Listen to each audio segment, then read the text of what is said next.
My name is Celeste Hart, and I should have known that my family would find a way to poison even the most sacred day of my life. The morning of October 15th started with golden sunlight streaming through the bridal suite windows at the Grandview Manor. I stood before the ornate mirror, watching my reflection as the makeup artist applied the final touches to my face. The woman I saw looking back at me was radiant, ivory silk gown flowing like water, delicate pearl earrings catching the light, and eyes bright with the kind of happiness that comes only once in a lifetime. Before we jump back in, tell us where you're tuning in from, and if this story touches you, make sure you're subscribed, because tomorrow I've saved something extra special for you. You look absolutely stunning, sweetheart, Diana Cross, my soon-to-be mother-in-law, whispered as she entered the room. Her warm brown eyes, so much like Ethan's, were already misty with tears of joy. She wore a simple but elegant navy dress, the kind of understated beauty that spoke of genuine character rather than desperate attempts at attention. Diana had worked double shifts as a nurse for 20 years to put Ethan through medical school, never once complaining about the sacrifice. When he graduated and started his software development company, the first thing he did was pay off her mortgage. That was the man I was marrying, someone who understood loyalty, gratitude, and love that wasn't conditional on bank account balances. "Thank you for welcoming me into your family," I said, reaching for her hands. "Ethan is lucky to have you as a mother." Her smile faltered slightly. "I hope your parents feel the same way about me." Before I could respond, the bridal suite door burst open with dramatic flair. My sister Veronica swept in wearing a deep emerald bridesmaid dress that she had somehow managed to alter to be more form-fitting and attention-grabbing than originally designed. Her platinum blonde hair was styled in Hollywood waves, and her makeup was applied with the precision of someone preparing for a red carpet event rather than supporting her sister's wedding. "Well, well," Veronica announced, her voice carrying that particular tone she reserved for moments when she wanted to establish dominance. "Don't you look quaint?" My mother, Lillian Hart, followed close behind, dressed in a cream-colored designer suit that had probably cost more than most people's monthly rent. Her critical gaze swept over me like a quality inspector examining a potentially defective product. "The dress is acceptable," she said with the enthusiasm of someone commenting on municipal water quality, "though I still think you should have chosen the Vera Wang. This one makes you look modest." "That's the point, Mother," I replied, trying to keep my voice light. "It's elegant and appropriate for the ceremony." Veronica laughed, a sound like crystal being deliberately shattered. "Appropriate. Such a perfect word for you, Celeste. Always so worried about being appropriate instead of being memorable." Diana's posture stiffened beside me, her protective instincts clearly triggered by the tension in the room. I squeezed her hand gently, a silent message that I could handle my family's particular brand of poison. "Where's Dad?" I asked, hoping to redirect the conversation towards something resembling normal wedding day excitement. "Downstairs with the caterers," Mother replied, checking her diamond-encrusted watch. "Apparently there's been some confusion about the seating arrangements, something about your fiancé's family being placed at inappropriate tables." My stomach dropped. Ethan and I had spent hours carefully planning the seating chart, ensuring that both families would feel welcomed and comfortable. His relatives, teachers, nurses, small business owners, and hard-working middle-class people were seated with care and respect throughout the reception hall. "What kind of confusion?" I asked, though I was beginning to suspect this wasn't confusion at all. Veronica examined her perfectly manicured nails with exaggerated interest. "Oh, you know how these things go. Sometimes people get seated where they belong." The emphasis on that last word sent a chill down my spine. I turned to face her fully, studying the satisfied smirk playing at the corners of her mouth.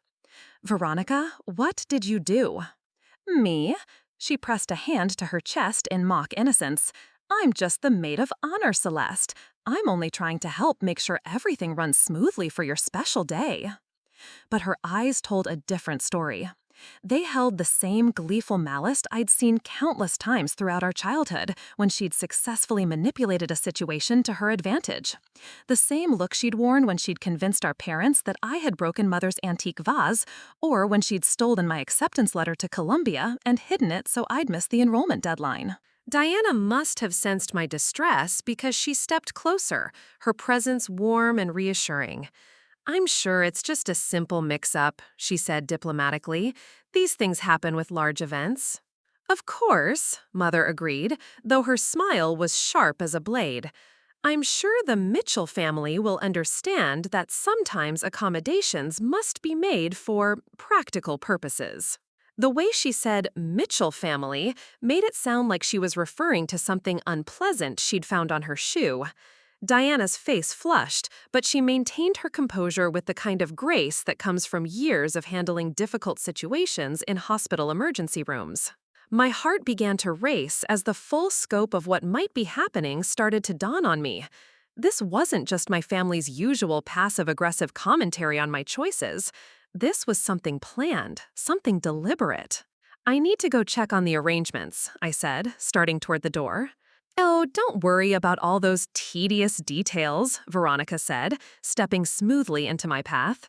"That's what you have a maid of honor for. Besides, you wouldn't want to be seen before the ceremony looking flustered and anxious. It's so unflattering in photographs."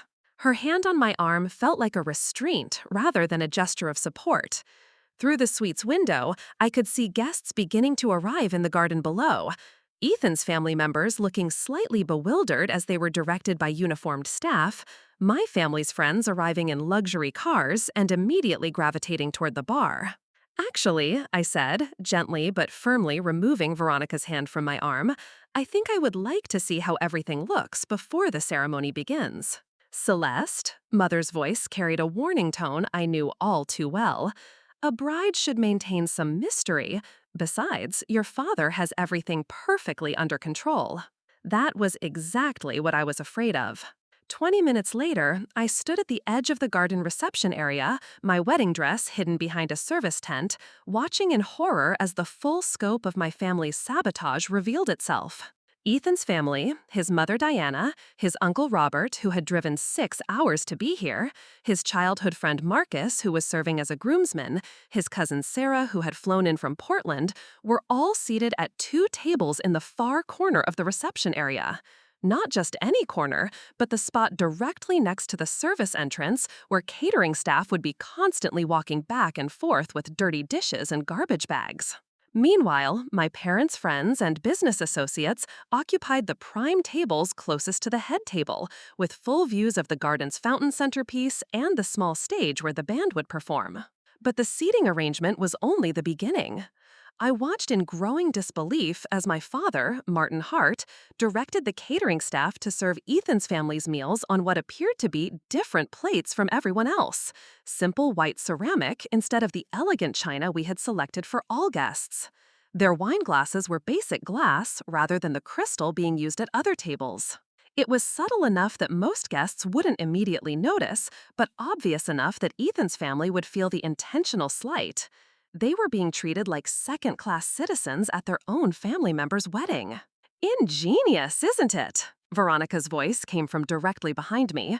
She had followed me outside, her emerald dress rustling against the tent fabric as she positioned herself to watch the scene unfold. "How could you do this?" I turned to face her, my voice barely controlled. "These are good people, Veronica. They're about to become my family." "Your family?" She laughed, the sound carrying across the garden and causing several guests to glance in our direction. "Celeste, you're a Hart. You don't get to trade down and pretend it's some kind of romantic fairy tale." Trade down? The words came out sharper than I intended.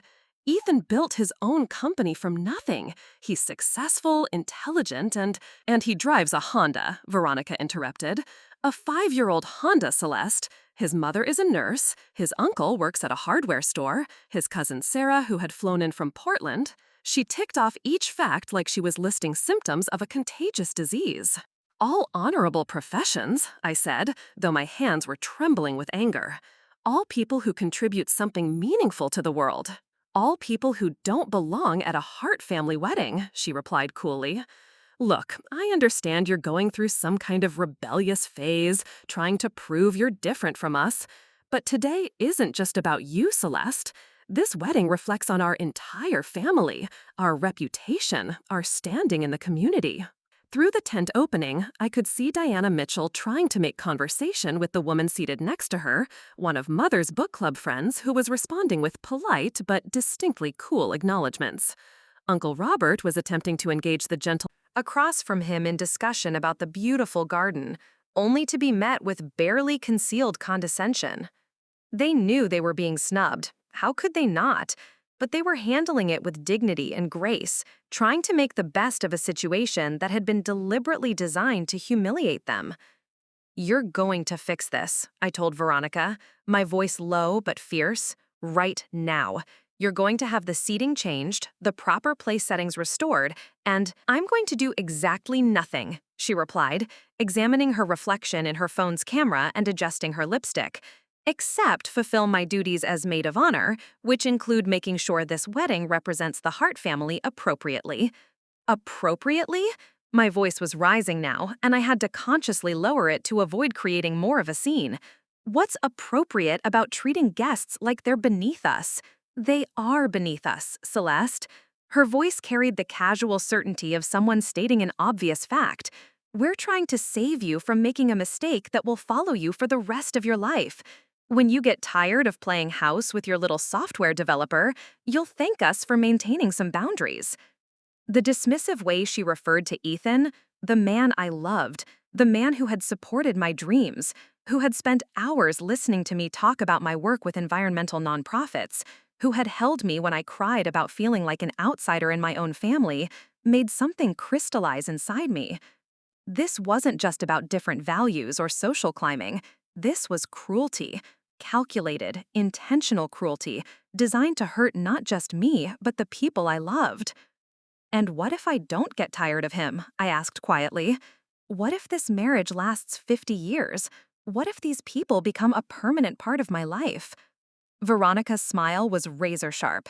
Then I guess you'll have to choose which family you actually want to belong to. The threat was clear. Conform to their expectations, abandon my husband's family to their designated second-class status, or risk being cut off from the Hart family entirely. It was the same ultimatum they'd been delivering in various forms my entire life, but never quite so explicitly. From across the garden, I caught sight of Ethan near the altar area, adjusting his tie and speaking with the officiant. He looked nervous but radiant, completely unaware that his family was being systematically humiliated just a few hundred yards away. His trust in me, in us, in the idea that this day would be a celebration of our love and our joining families was absolute. That trust was about to be shattered, and there was nothing I could do to stop it. Not yet. I retreated to the bridal suite bathroom, locked the door, and allowed myself exactly 3 minutes to fall apart. 3 minutes to acknowledge that my family had turned my wedding day into psychological warfare. 3 minutes to grieve the loss of the fairy tale morning I'd imagined, where my parents would be proud and my sister would be supportive, and everyone would celebrate the love Ethan and I had found together. 3 minutes to admit that I had been naive to think they might surprise me with basic human decency. Then I washed my face, reapplied my lipstick, and began to plan. My best friend Avery knocked on the bathroom door. Celeste, everything okay in there? We need to start lining up for the processional in 10 minutes.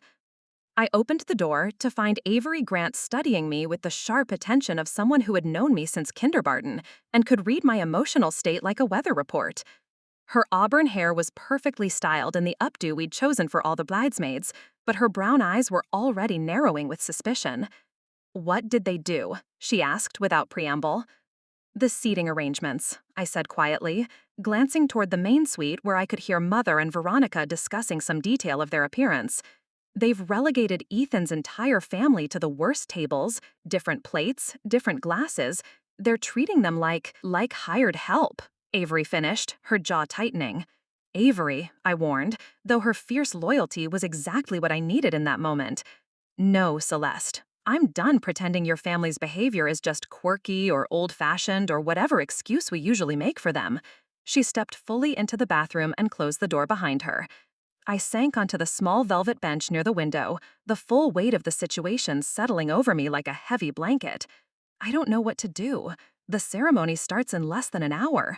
I can't fix the seating now without causing a major disruption and embarrassing everyone even more. Can't you?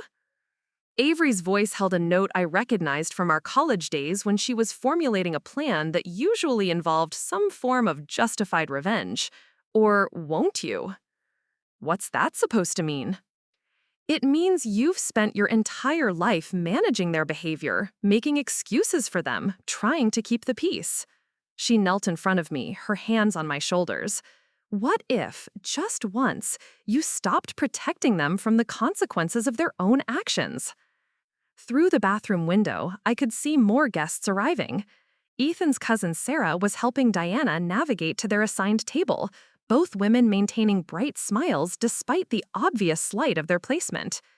Their grace in the face of such deliberate disrespect made my chest ache. These people are about to become my family, I said, more to myself than to Avery, and my actual family is treating them like they're contaminating the venue just by existing. So what are you going to do about it? The question hung in the air between us. What was I going to do about it? Smile and pretend everything was fine? Go through with the ceremony as planned while Ethan's family endured subtle humiliations throughout the reception? Spend the rest of my marriage making apologies for behavior I couldn't control? Or was there another option?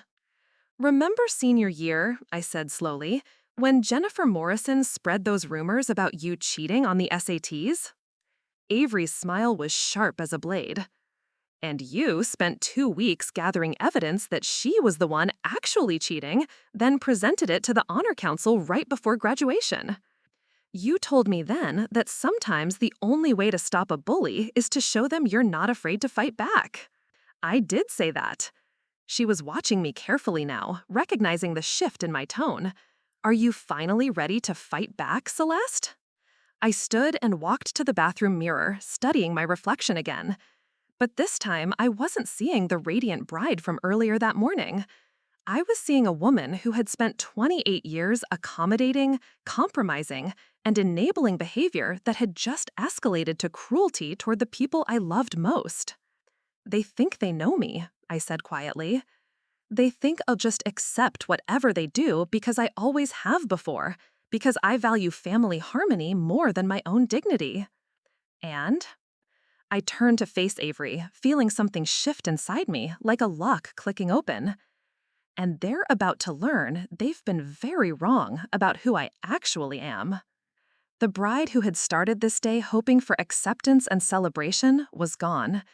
In her place stood someone harder, sharper, and infinitely more dangerous. Someone who had finally reached the limit of what she would tolerate in the name of keeping the peace.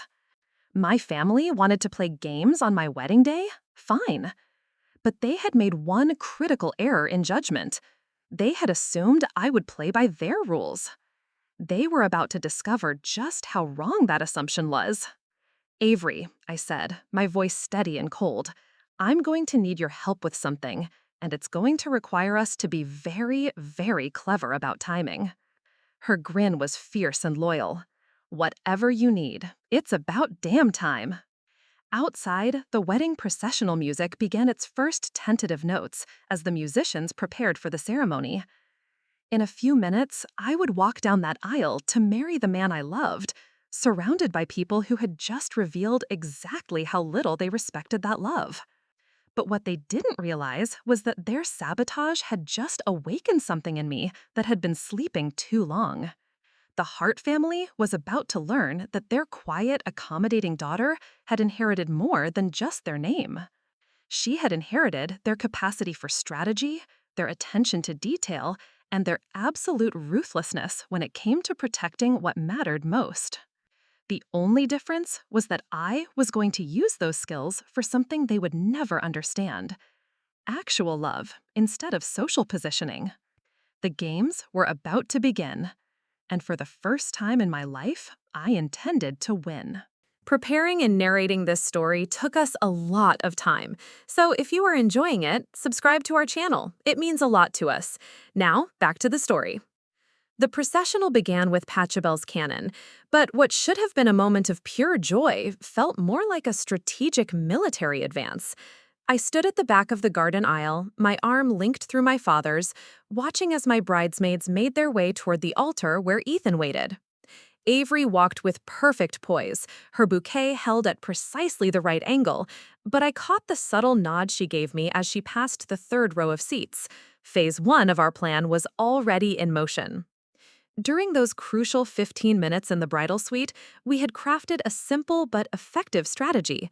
While I couldn't fix the seating arrangements without causing a scene, I could certainly ensure that the ceremony itself would make a very different statement about what this wedding actually represented. Veronica glided down the aisle ahead of me, her emerald dress catching the afternoon sunlight as she smiled brilliantly at the assembled guests. She looked radiant, confident, completely certain that she had successfully orchestrated my humiliation. The satisfied gleam in her eyes as she took her place at the altar told me everything I needed to know about how much she was enjoying her victory. She had no idea what was coming. "You look beautiful, sweetheart," my father murmured as we began our walk down the aisle. Martin Hart was a man who had built his real estate empire through careful calculation and strategic maneuvering, but he had always been gentler with me than with my sister. Still, his participation in today's sabotage had shattered something fundamental about our relationship. "Thank you, Dad," I replied, my voice steady and warm. Let him think everything was proceeding according to their plan.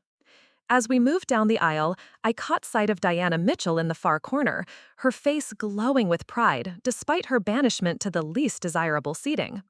Uncle Robert had his phone out, recording the moment with the enthusiasm of someone who understood that love was worth celebrating, regardless of social politics. Their genuine joy in my happiness, even while being actively snubbed by my family, made my resolve crystallize into something unbreakable. Ethan stood at the altar in his charcoal gray suit, his brown eyes bright with unshed tears as he watched me approach. This was the man who had held me when I cried about feeling like an outsider in my own family, who had listened patiently when I explained the complex dynamics of Hart family politics, who had assured me that we would find a way to bridge the gap between our two worlds. He had no idea that his new in-laws had just declared war on that bridge. But he was about to witness the moment I chose his world over theirs. When I reached the altar, my father lifted my veil and kissed my cheek in the traditional gesture of giving away the bride. "Take care of her," he said to Ethan, and for a moment, his voice carried genuine emotion. "Always," Ethan replied, his voice thick with feeling. The officiant, Reverend Patricia Williams, began the ceremony with the traditional words about love, commitment, and the joining of two families. But when we reached the section for personal vows, I made the first significant departure from the script my family expected. "Ethan," I began, my voice carrying clearly across the garden, "when I met you 3 years ago, I thought I understood what love looked like. I thought it was about finding someone who fit into the life I already had, who would complement the expectations that had been placed on me since childhood." I could see Veronica's smile falter slightly. This wasn't the romantic but safely generic vow she had expected. "But you taught me that real love isn't about fitting in. It's about finding someone who sees who you truly are and loves that person completely. You taught me that family isn't just about shared DNA or social status. It's about people who support your dreams, celebrate your victories, and stand by you during challenges." Ethan's eyes were locked on mine, but I was peripherally aware of the shifting energy in the audience. Some guests were leaning forward, sensing that this was becoming something more than standard wedding vows. "You taught me that honor comes from how we treat others, not from how others perceive us. That integrity matters more than image, that the size of someone's heart is infinitely more important than the size of their bank account." Now I could see my mother's face tightening with concern. She was beginning to realize that this wasn't going according to their carefully orchestrated plan. "Your family welcomed me with open arms from the very first day, never questioning whether I was good enough, never making me feel like I had to prove my worth. They saw our love and celebrated it unconditionally. I turned slightly, making eye contact with Diana, whose face was now streaming with tears. Diana, Robert, Sarah, Marcus, you showed me what family actually looks like. The pointed nature of my acknowledgement was impossible to miss. I had just publicly honored Ethan's family while pointedly not mentioning my own. In the corner of my vision, I could see my father's jaw tightening as he began to understand the implications. Ethan, I promise to love you with the kind of fierce loyalty your family has shown me. I promise to build a life with you based on the values you've taught me. And I promise that the family we create together will always be founded on respect, kindness, and unconditional love, never on judgment, manipulation, or social climbing. The last phrase landed like a perfectly aimed arrow. Veronica's face had gone pale, and my mother was now gripping her program tightly enough to crumple it. But I wasn't finished. I also want to take a moment to acknowledge some special people who are here today. I turned to address the full audience, my voice projecting clearly. Diana Mitchell, who worked double shifts as a nurse to put her son through school, teaching him that service to others is the highest calling. Robert Mitchell, who has owned and operated Mitchell Hardware for 30 years, serving his community with integrity and kindness. Sarah Mitchell Thompson, who teaches 3rd grade because she believes every child deserves someone who believes in their potential. With each acknowledgement, I was not only honoring Ethan's family, but also highlighting their admirable qualities that stood in sharp contrast to the snobbery they had experienced today. These are the people who raised the man I'm marrying. These are the values that shaped him. And I am honored, truly honored, to be joining this family. The applause that followed was spontaneous and heartfelt, led by guests who were beginning to understand the subtext of what they had just witnessed. Diana was openly crying now, and Uncle Robert had to wipe his eyes with his handkerchief. But the real impact was visible in the faces of my family. They had expected me to go through the motions of a traditional ceremony, maybe make some bland reference to joining our families together. Instead, I had just publicly declared which family I actually valued and why. Ethan squeezed my hands, his eyes bright with understanding and pride. He knew exactly what I had just done, and his smile told me he loved me even more for having the courage to do it. The rest of the ceremony proceeded normally, but the energy had shifted completely. What had begun as my family's orchestrated celebration of their social standing had become my public declaration of independence from their value system. When Reverend Williams pronounced us husband and wife, and Ethan kissed me as the audience erupted in cheers, I knew that the real battle was just beginning. The cocktail hour following the ceremony gave me my first opportunity to see the full scope of the damage my family had planned, and it was even worse than I had feared. While Ethan and I were taking photographs with the wedding party, I watched as my family's friends monopolized the premium bar setup near the garden's fountain, while Ethan's family found themselves directed to a smaller, less well-stocked bar near the service entrance. The catering staff were clearly operating under specific instructions about which guests deserved which level of service. But the most telling moment came when I overheard my mother speaking to her bridge club friends near the Rose Garden. "Of course, we're making the best of a difficult situation," Lillian was saying, her voice carrying a martyred tone she reserved for discussing my various disappointments. "Celeste has always been idealistic about these things. She'll learn eventually that good intentions don't substitute for good breeding." "Such a shame," replied Mrs. Pemberton, whose husband owned the largest law firm in the city. "The boy seems pleasant enough, but really, Lillian, a software developer, when she could have had her pick of suitable men." "We tried to guide her toward Bradford Taylor. His family owns the Hilton downtown, but she was determined to pursue this romance." The way Mother said the word made it sound like a communicable disease. I felt Avery's hand slip into mine as she joined me behind the hedge where I was listening to this character assassination of my marriage. "Getting an earful?" she whispered. "They're not even trying to hide it anymore," I replied quietly. "They've given up all pretense of supporting this marriage." "Good," Avery said, her voice fierce. Now you know exactly where you stand. But the real revelation came during the receiving line, when I finally had the opportunity to speak with Diana and the rest of Ethan's family about their experience so far. "The ceremony was beautiful, sweetheart," Diana said, pulling me into a warm hug. "Your vows were so meaningful. Ethan's father would have been so proud to hear them." Thank you, I said, then lowered my voice. Diana, I need to apologize for the seating arrangements. I had no idea. Oh, honey, don't you worry about that, she interrupted, though I could see the hurt in her eyes. We're just grateful to be here celebrating with you. But Uncle Robert was less diplomatic. Celeste, I've been to a lot of weddings in my time, and I've never seen anything quite like this. Are we supposed to feel unwelcome here? The directness of his question cut straight through all the polite pretenses. Here was a man who had driven 6 hours to celebrate my marriage, only to be treated like a second-class citizen at his own nephew's wedding? "You are absolutely welcome here," I said firmly. "More welcome than you know. And I promise you, this is not how I planned for today to go." Sarah Mitchell Thompson, Ethan's cousin who taught elementary school, touched my arm gently. "Celeste, we understand that families can be complicated. We just want you to know that we love you and we're excited to have you in our family." Their grace in the face of such obvious disrespect made my chest tight with emotion.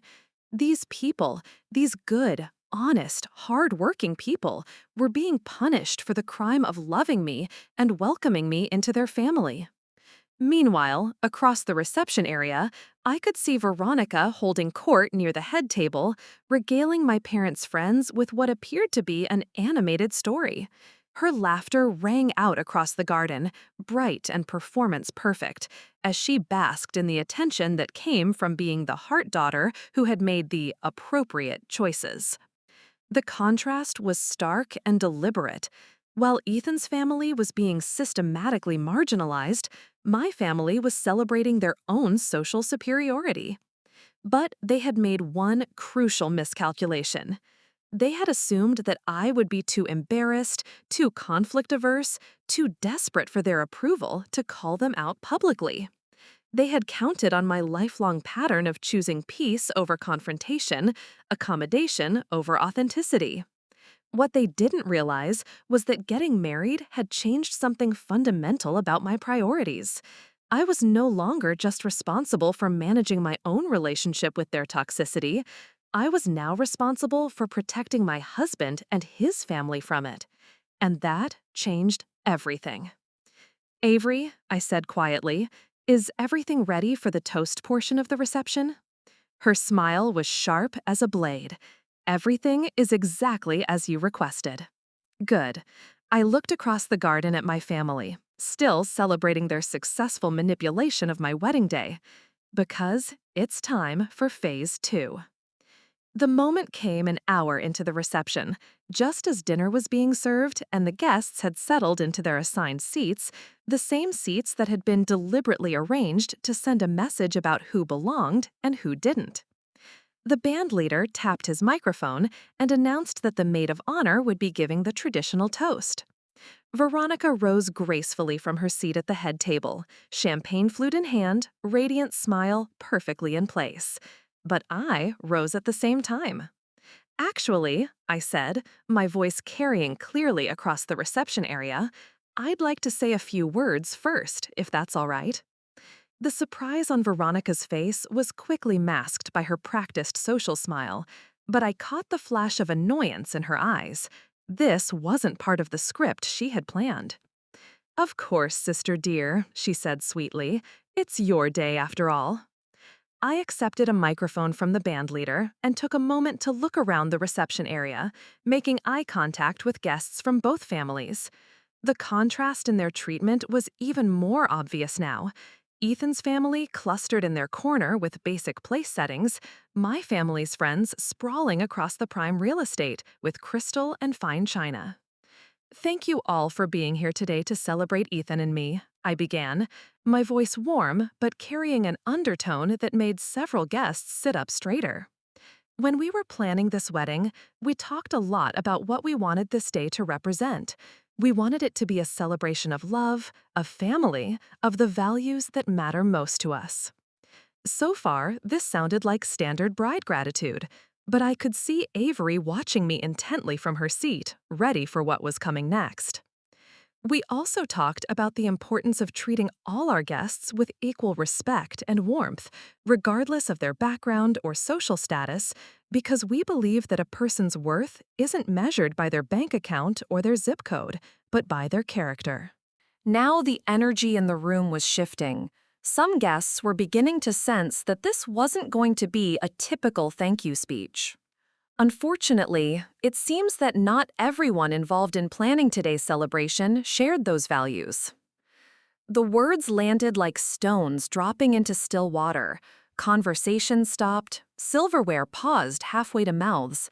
The only sound was the soft background music and the distant hum of traffic from the street. You see, my new family, Diana, Robert, Sarah, Marcus, and all the rest of Ethan's relatives, are some of the most genuine, kind-hearted people I've ever had the privilege to know. Diana worked double shifts as a nurse to put her son through school. Robert has served his community through his hardware store for 30 years. Sarah dedicates her life to teaching children. I paused, letting that sink in before delivering the blow. And yet, somehow, these wonderful people found themselves seated in the corner by the service entrance, served on different plates than other guests, and treated as though their presence here was somehow less valuable than others. The silence that followed was deafening. I could see my mother's face draining of color as she realized what I was doing. My father's jaw was clenched so tightly I thought it might crack. But Veronica's reaction was the most telling. Her perfect social mask had slipped completely, revealing the cold calculation underneath. Now, I'm sure this was just an oversight, I continued, my voice dripping with false sweetness. After all, what kind of family would deliberately humiliate their daughter's new in-laws at her own wedding? What kind of people would use seating charts and place settings as weapons to enforce their own sense of social superiority? Diana's hand was pressed to her mouth, her eyes wide with shock at my public acknowledgement of what had been done to them. Uncle Robert was staring at me with something that looked like admiration mixed with concern. "But here's what I want everyone to understand," I said, my voice growing stronger. "The Mitchell family represents everything I value most in this world. They've shown me what real love looks like, love that doesn't come with conditions or prerequisites, love that doesn't require you to prove your worth or meet arbitrary standards." I turned to look directly at my parents' table, where the uncomfortable shifting and throat clearing had reached audible levels. "So I want to raise my glass to my new family, to Diana, who taught Ethan that service to others is life's highest calling, to Robert, who showed him that honest work has its own dignity, to Sarah, who demonstrates every day that teaching children is among the most important jobs in the world." The applause that followed was hesitant at first, then growing stronger as guests began to understand what they were witnessing. This wasn't just a toast, it was a public declaration of war against the value system that had orchestrated today's humiliations. "And most importantly," I concluded, "I want to thank them for raising the man who taught me that true family isn't about bloodlines or social status. It's about people who love you unconditionally and support your dreams without reservation." I raised my champagne flute high. To the Mitchell family, my real family. The toast that followed was thunderous, led by guests who had witnessed the subtle cruelties of the day and were now seeing them called out publicly. Even some of my parents' friends were applauding, perhaps recognizing the justice in what I had just done. But as I sat back down, meeting Ethan's eyes across the table and seeing the pride and love shining there, I knew that the real consequences of this moment were just beginning. My family's war on my marriage had just become a public humiliation, and I was far from finished. The silence that followed my toast stretched for what felt like an eternity, but was probably only 15 seconds. Then the entire reception exploded into chaos. My mother was the first to react, her chair scraping against the flagstone as she rose abruptly from the head table. Her face was flushed with what I knew to be a dangerous combination of humiliation and rage, the same expression I'd seen when I was 12 and had accidentally mentioned to her bridge club that she'd had cosmetic surgery. "Celeste Marie Hart," she hissed, her voice low but carrying across the suddenly quiet tables nearby. "What do you think you're doing?" But before I could respond, something unexpected happened. Diana Mitchell stood up from her banishment table in the corner, her champagne flute raised high. "To my new daughter," she called out, her voice strong and clear, who just showed more grace and courage than I've seen in 20 years of nursing crises. Uncle Robert immediately joined her, his weathered face beaming with pride. To Celeste, who knows the difference between class and character. Then Sarah was standing, then Marcus, then other guests who had witnessed the systematic humiliation throughout the day and were finally seeing justice served. The applause grew louder, more sustained, turning into what could only be described as a standing ovation. But not everyone was applauding. Veronica remained seated, her knuckles white around her champagne stem, her perfect smile frozen in place like a mask that had been painted on. My father's business associates looked deeply uncomfortable, caught between their social obligations to the Hart family and their obvious recognition that what I'd described was unconscionable behavior. "Sit down," my father commanded, though whether he was addressing me or the applauding guests wasn't entirely clear. "All of you, sit down this instant." "Dad," I said, my voice carrying the microphone's amplification across the garden, "I think maybe you should sit down." The insubordination in my tone was unmistakable. For 28 years, I had been the compliant daughter, the peacekeeper, the one who absorbed their criticism and manipulation without fighting back. The Martin Hart who was accustomed to my deference had no idea how to handle this version of me. "You are making a scene," my mother added, though her attempt at maternal authority sounded shrill against the backdrop of continued applause from guests who were clearly Team Mitchell. "No, Mother," I replied, finally handing the microphone back to the bandleader. "You made the scene. I just described it." That was when Veronica finally found her voice. "How dare you," she said, rising from her seat with the fluid grace of someone who had spent years perfecting her dramatic entrances and exits. "How dare you turn your own wedding into some kind of public therapy session about your imaginary grievances?" Imaginary? The word came out sharper than I intended. "Veronica, there are 200 people here who just witnessed exactly what I described. The seating arrangements, the different plates, the deliberate marginalization." "Strategic event planning," she interrupted smoothly, her public relations training kicking in as she attempted damage control. "Making sure everyone felt comfortable with people from similar backgrounds. It's standard practice at upscale events." But her explanation sounded hollow against the evidence that every guest could see with their own eyes. Uncle Robert's table was still visibly set with different dinnerware than the head table. The service entrance traffic was still disrupting their conversations. The contrast was undeniable. "Similar backgrounds?" Ethan repeated, speaking for the first time since my toast. His voice was dangerously quiet, but I knew him well enough to recognize the steel underneath. "You mean backgrounds that don't meet your standards?" "I mean backgrounds that understand proper etiquette and social expectations," Veronica shot back, then immediately realized her mistake. A murmur went through the crowd as guests processed what she had just implied about Ethan's family's manners and social awareness. Diana Mitchell, who had spent decades dealing with life and death situations in hospital emergency rooms with more grace than most people manage during minor inconveniences, looked like she'd been slapped. "That's enough," Ethan said, standing and moving protectively closer to me. "This ends now." But I put a gentle hand on his arm. This was my family, my fight, and my moment to finally draw the lines that should have been drawn years ago. "Actually," I said, looking directly at Veronica, "I think we're just getting started." The promise in my voice was unmistakable. This wasn't just about today's wedding humiliations anymore. This was about 28 years of accumulated slights, manipulations, and deliberate cruelties that I had absorbed in the name of family harmony. What's that supposed to mean? Veronica asked, though the uncertainty in her voice suggested she was beginning to understand that she had awakened something in me that she wasn't prepared to handle.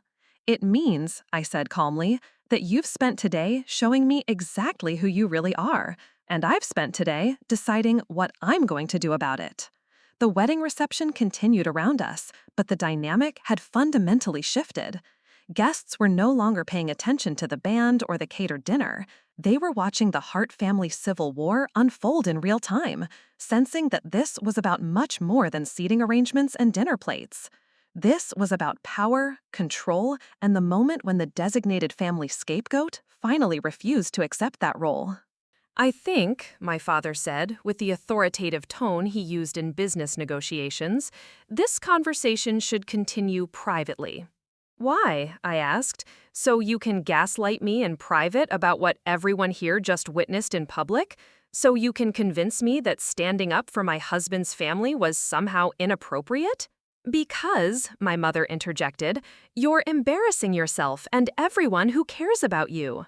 The only people being embarrassed here, I replied, are the ones who orchestrated this deliberate humiliation of good people on what was supposed to be the happiest day of my life. That was the moment I saw something flicker across Veronica's face, a brief flash of what might have been genuine emotion beneath her perfect composure. For just an instant, she looked almost hurt. But it was gone so quickly I might have imagined it, replaced by the cold calculation I knew so well. Well, she said, her voice dripping with false sweetness, I suppose we all know where your loyalties truly lie now, don't we?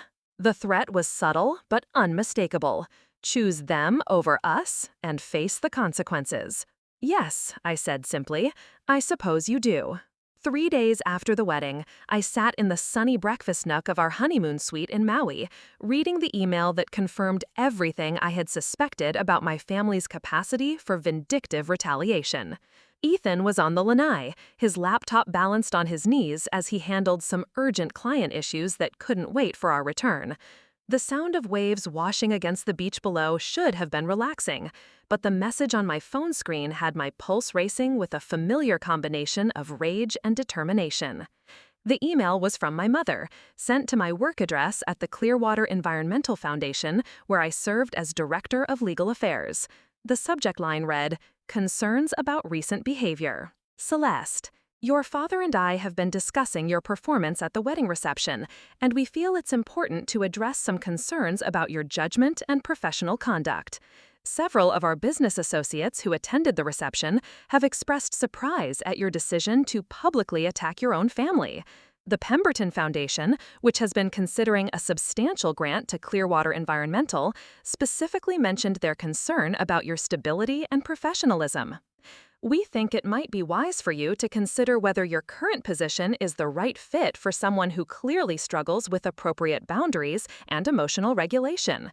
There are several corporate law positions available through your father's contacts that might better suit your temperament.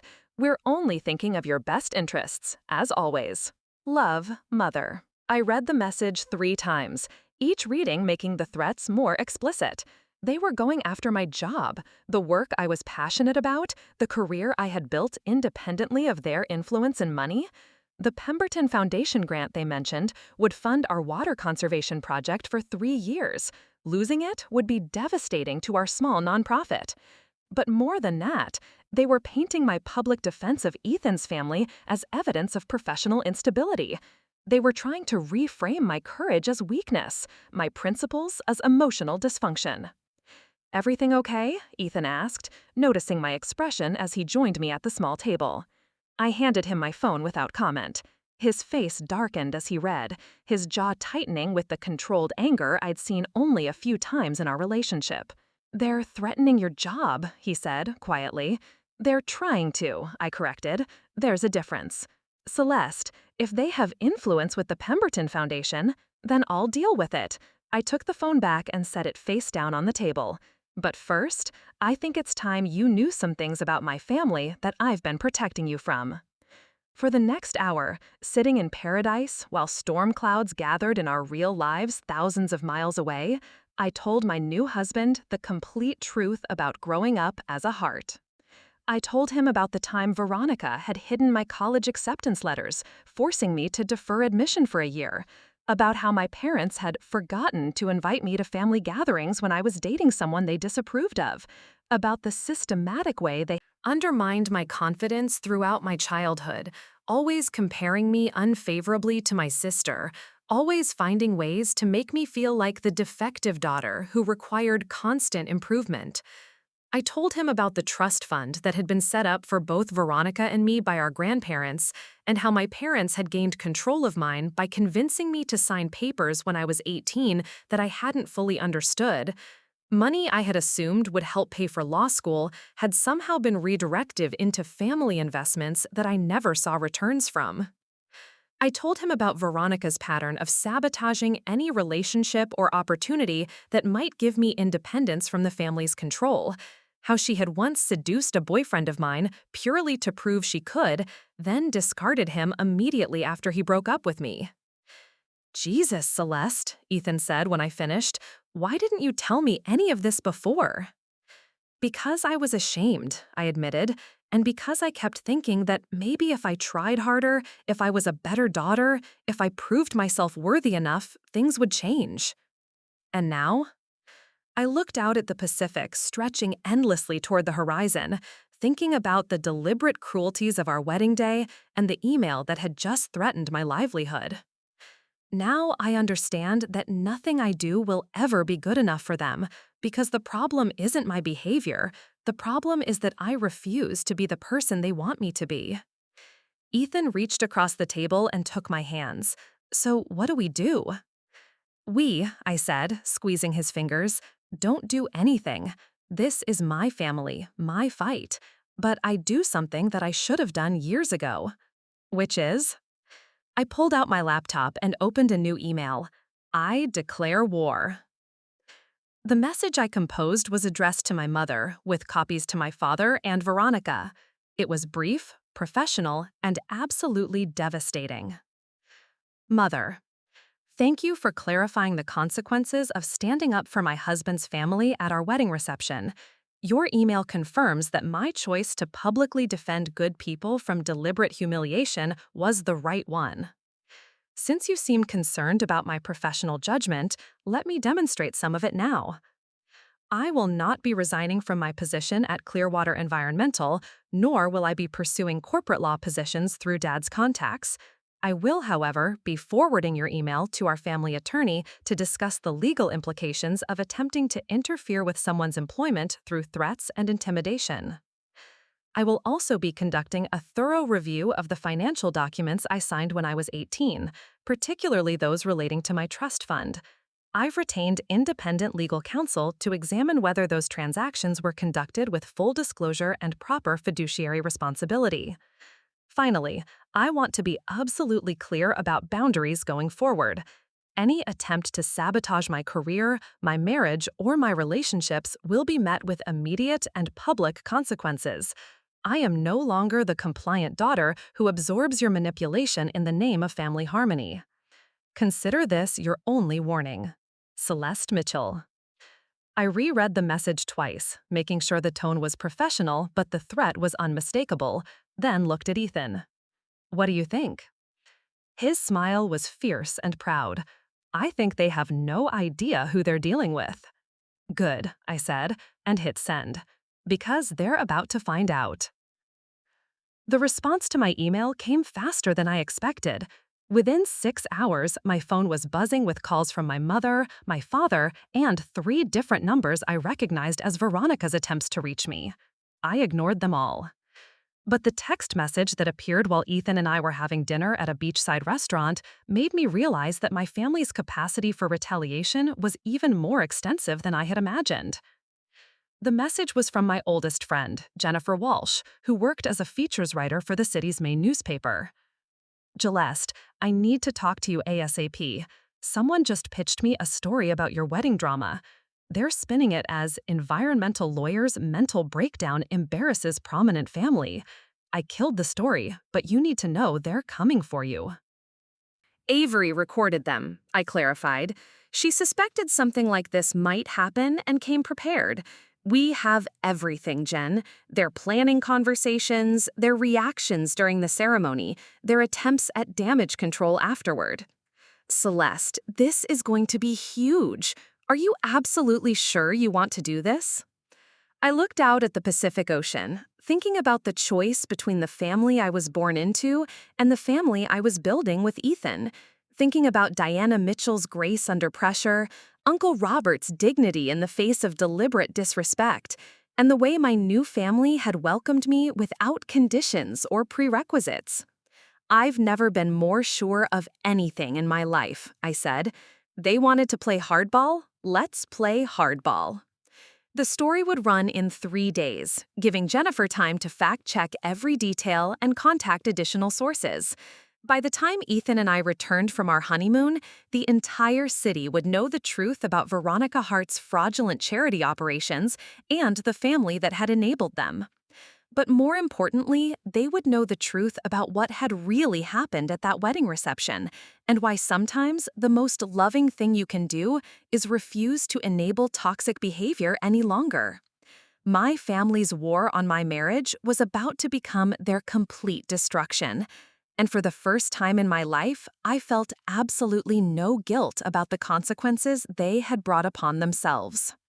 6 months later, I stood in the kitchen of our new home, a modest craftsman bungalow that Ethan and I had chosen together, far from the Hart family's sphere of influence, reading the morning newspaper with my coffee. The headlines still made me smile. Former socialite sentenced to 3 years for charity fraud. Veronica's carefully constructed life had crumbled spectacularly. The Bright Futures Foundation scandal had led to criminal charges, civil lawsuits, and the complete destruction of her social standing. The investigation had uncovered not just the $1.4 million she had diverted for personal use, but an entire network of fraudulent tax shelters and fake charitable donations that implicated several other prominent families in the city. Jennifer Walsh's Pulitzer-nominated investigation had exposed a culture of corruption that reached far beyond my sister's crimes. 3 other fake charities had been shuttered, 2 city council members had resigned in disgrace, and the IRS had launched a comprehensive audit of nonprofit organizations throughout the region. My parents, caught as knowing beneficiaries of the fraudulent funds, had faced their own reckoning. Criminal charges were avoided through a plea agreement that required full restitution and substantial penalties, but their reputation in high society was permanently destroyed. My mother's garden club had quietly asked for her resignation. My father's country club membership had been revoked. They had retreated to their lake house, emerging only for court appearances and meetings with attorneys. The irony wasn't lost on me that their obsession with maintaining social status had ultimately led to their complete social exile. The Pemberton Foundation had not only maintained their grant to Clearwater Environmental, but had increased it substantially after learning the truth about my family's threats. "We admire courage," the foundation director had told me during our meeting, "especially when it comes at personal cost for the sake of principle." My work flourished in ways I had never imagined possible. The publicity from the scandal had actually elevated my professional standing. I was now seen as someone with uncompromising integrity who had chosen justice over family loyalty. Speaking invitations, board positions, and consulting opportunities flooded in from organizations that valued ethical leadership. Harvard Law School had invited me to speak about whistleblowing and professional ethics. My phone buzzed with a text from Diana. "Sunday dinner at 3, Uncle Robert is making his favorite lasagna, and Sarah is bringing the kids. Marcus wants to show you his science fair project." I smiled, typing back my enthusiastic acceptance. This was family now. People who celebrated my victories, supported my principles, and never made love conditional on compliance. Sunday dinners at Diana's had become the highlight of our week, filled with laughter, genuine conversation, and the kind of unconditional acceptance I had never experienced growing up. The children called me Aunt Celeste and argued over who got to sit next to me at dinner. Ethan appeared in the doorway, still rumpled from sleep, carrying 2 mugs of fresh coffee. "Any regrets?" he asked, nodding toward the newspaper as he handed me my cup. I looked around our sunny kitchen with its mismatched but cheerful furniture, thinking about the peace that came from living authentically, the joy of belonging to a family that actually valued love over status, and the satisfaction of knowing that justice had finally been served. "Not a single one," I said, and meant it completely. Up next, you've got 2 more standout stories right on your screen. If this one hit the mark, you won't want to pass these up. Just click and check them out. And don't forget to subscribe and turn on the notification bell so you don't miss any upload from us.